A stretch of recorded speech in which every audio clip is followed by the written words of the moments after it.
सीना खना बिया बाथौ गौतुमनि हिरिम्बा बाथौ थानसालिया देग्लाय सनाथि मायथाइ फोरबोआव आगान होबाय। बे नोजोरजों अदालगुरि जिल्लानि सिङाव थानाय खैराबारि सीना खना बिया बाथौ गौतुमनि बानजायनायाव हिरिम्बा बाथौ थानसालिनि सनाथि मायथाइ फोरबोखौ गाजा गोमजायै फालिदों। गासै सानथामनि मेरगोनां हाबाफारिजों हिरिम्बा बाथौ थानसालिनि सनाथि मायथाइ फोरबोखौ फालिनायनि दिनै गिबि सान। गिबि साननि हाबाफारि बायदि थानसालि थारनाय, गं 50 धोरोमारि जाथा बिरहोनाय आरो गं 50 आलारि बाथि सावनाय, गोथै सि बावनाय, फुंबिलि आरज, दरखं सायनासालि, आलासि जिरायग्रा न'मा आरो स्क्लापचार बेखेवनाय जायो। लोगोसेनो बिसुम्बि आरो बाथौनि गुदि खिताब बिजाब बेखेवनायजों लोगोसे सावराय मेलखौ खुंनाय जायो। बे सनाथि मायथाइ फोरबोनि लोब्बायै मावफुं आफादगिरि एबा बिटिसिनि बारग' मावफुं सोद्रोमा लोमस्राव दैमारिया खौरां बिजोङाव मा बुंदों फै मिथिना लानि। हिरिम्बा बाथौ थानसालिनि जिहेतु गायसननायनि 50 बोसोर सान दिनै सनाथि मायथाइ फोरबो, बे फोरबोनि आङो गिबियावनो बयनिसिमबो ओनसोलनि रायजो राजा लोगोसे सिबियारि गासैखौबो आंनिफ्राय गाहाम अनसायनाय आरो मोजां मोननायखौ जासिहरग्रोदों। आं दिनै गोजोननाय मोन्दों बे फोरबोजों लोब्बा लाखिनानै बेखौ दैदेनग्रा कमिटिया दिनै खोब मोनसे मोजां आइडिया लानानै जोंनि बर'नि जि मोनसे आयदा जायखौ जों खेराइ होनना बुङोमोन, खेराइनिनो मोनसे बाहागो जोंनि देउदिनिया गोदोआवहाय थुंग्रि सायाव मोसायोमोन।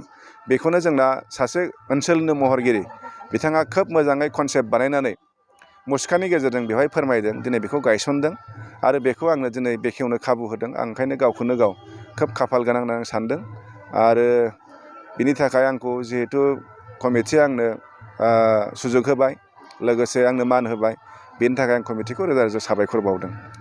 आरो जोबनायाव आं बेखौनो बुंगोन जे बे थानसालियाव बयबो फैयो, उत्सबनि अनगायैबो बयबो फैयो। दिनै जिहेतु सनाथि मायथाइ फोरबो, बयबो फैगोन, दर्शन खालामफैगोन आरो गाव गावनि जि आफा बोराइ बाथौनि खाथियाव जि हास्थायनाय बिनाय बेखौ बिफैगोन आरो निस्सय रायजोफ्रा फोथायनाय दङ बेयाव फैयोब्ला निस्सय साननाय हनायफ्रा जाफुङो। बे हिसाबै दिनैबो फैगोन, नुजाफैगोन आरो बे सानथामनि हाबाफारिखौ जाफुंनायाव बयबो मदद होगोन होननानै आं बयखौबो खावलायो। हिरिम्बा बाथौ थानसालिया 1972 मायथाइयावनो गायसनजादोंमोन आरो फैयै फैयै दिनै 50 बोसोर बेयाव जोब्बाय आरो बे 50 बोसोर जोबनायनि थाखायनो जों सनाथि मायथाइ जों फोरबो जों बेयाव खुंदों। दिनै 20 तारिख, 20 जानुवारि, 21, 22सिम सोलिगोन बियो। दा गतिके दिनै फार्स्ट डे हिसाबै फुंनिफ्रायनो जि भक्तप्रान गसाइखौ सिबिग्रा सुबुंफ्रा बेयाव फैगासिनो दं। दा बिनि थाखाय जोङो कमिटिनि जानानै जोबोर गोजोननाय मोन्दों आरो जोङो साबायखर बावहरदों भक्तप्रान रायजोखौ बेयाव फुंनिफ्रायनो लैहोर लैहोर फैनायनि थाखाय। दा जोंनि फुंनि हाबाफारि हिसाबै दिनै जोंनि धोरोमनि नियम खान्थि मथे जोंनि बाथौ धोरोमनि फिरफिलाखौ जोङो बिरहोनाय जाबाय आरो लोगो लोगो जोङो 50टा आलारि बाथि सावनानै जोङो गसाइखौ जोङो सिबिहरदों जाहाथे जोंनि प्रग्रामा मोजाङै जायो। दा बिनि उनाव नैथि प्रग्राम हिसाबै जोङो जोंनि आबै आबौखौ जोङो गोसोखांनांगौ। आबै आबौखौ जोंनि थांनाय समफोराव जायफ्रा जिउ गारबाय आरो जोंनि आबै आबौ, आजै आजौ बिथांमोनखौ जोंहा मोनबा पिरियडखौ जों गोसोखांनांगौ। बिनि थाखाय जोङो गोथैसि बावसालि मोनसे दं। दा बेयाव जोङो अलरेडि जोङो बावखांबाय आरो जोंनि आबै आबौ, आजै आजौमोनखौ जोङो गोसोखांबाय आरो जोङो साफ्रोमबो सुबुङा जोंनि मोनबा पिरियड गावनि फोलेरनि मोनबा पिरियडखौ जोङो गोसोखांनांगौ आरो जों बे मोनबा पिरियडखौ जोङो गोसोखांनो हाबाय। दा बिनि उनाव जोङो हाबाफारि हिसाबै जा आर'ज दंमोन जोंनि सान्थिनि गोजोननि थाखाय, जोंनि समाजनि गोजोननि थाखाय, बुहुमनि गोजोननि थाखाय जों बे आर'जखौ जोङो अलरेडि जोङो फोजोबबाय। जोबोर गाजा गोमजायै थांबाय आरो बेनि उनाव जोंनि आलासि जिरायग्रा न' जोंनि सासे सुबुङा खिरद बरुवा मंगलदैनि बिथाङा दान होदोंमोन गेटखौ, जों बेखौबो बेखेवनाय जाबाय।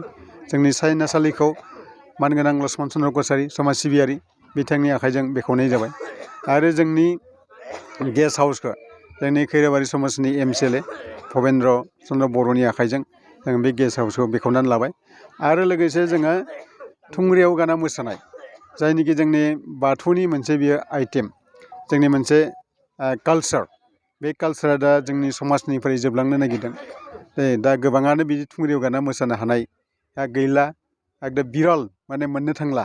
दा ओंखायनो बेखौ जोङो मोनसे मुसुखानि गेजेरजों जोङो बेखौ गायसननानै जोङो बेखौ प्रिजार्भ खालामनो जोङो नागिरदों आरो भबिसत प्रजन्मनो जोङो मेसेज होनो नागिरदों। फैगौ दा बेलासियाव जोङो 1:30 बाजियाव माने 1:30 बाजियाव जोङो जोंनि बिजाब जोङो बेखेवगोन, माखासे बिजाब जोङो बेखेवगोन आरो जोङो जोंनि लिफलेट बादिखौ जोङो फोसावगोन।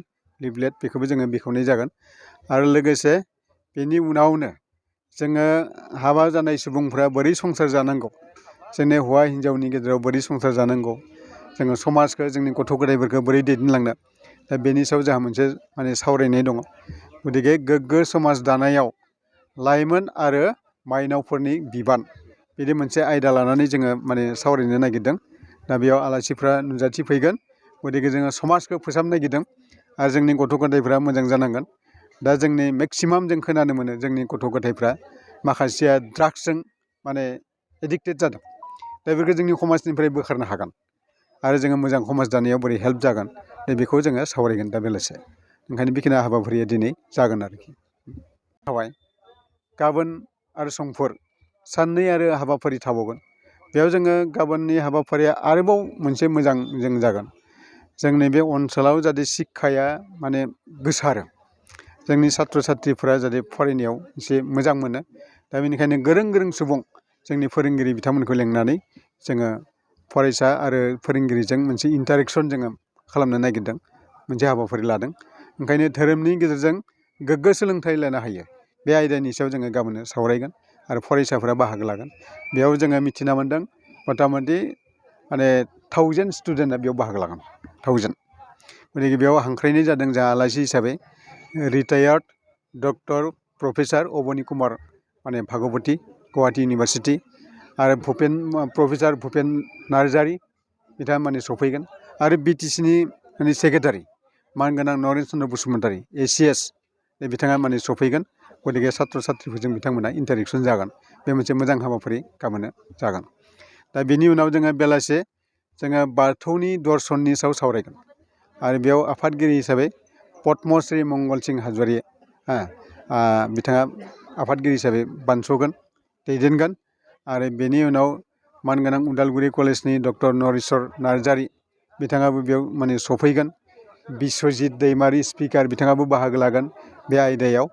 अनिल चन्द्र बर' बिथाङाबो फैगोन आरो लोगोसे जोंहा गुवाहाटी इउनिभारसिटिनि प्रफेसार मानगोनां प्रफुल्ल हाज'वारि बिथाङाबो बेयाव सफैगोन आरोखि।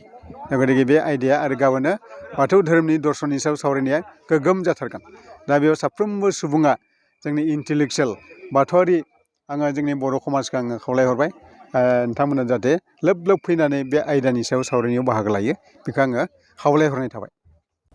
गोसो गुदुं गलादारफोरनि थाखाय मोनसे मोजां खौरां।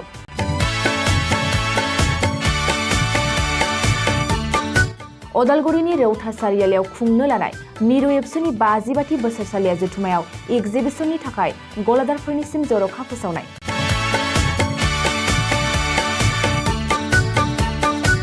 फैगौ 2023 मायथाइनि 26, 27, 28 आरो 29 जानुवारियाव खुंनो लानाय मिरु एबसुनि बोसोरसालिया जथुम्मायावनो बायदि रोखोमनि मुवा बेसादफोरखौ दिन्थिफुंगोन एक्जिबिसन।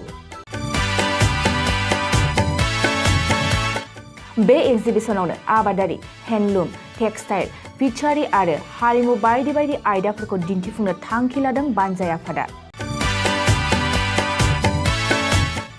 बेनिखायनो गोसो गुदुं सुबुं एबा गलादारफोरा एक्जिबिसनाव गला होफैनो हागोन आरो गला होनायनि सोमोन्दै आबुं बाथ्राखौ मिथिनोब्ला नैबे मबाइल नम्बर 9365245137 आव थोंजों सुलाद लानो हागोन।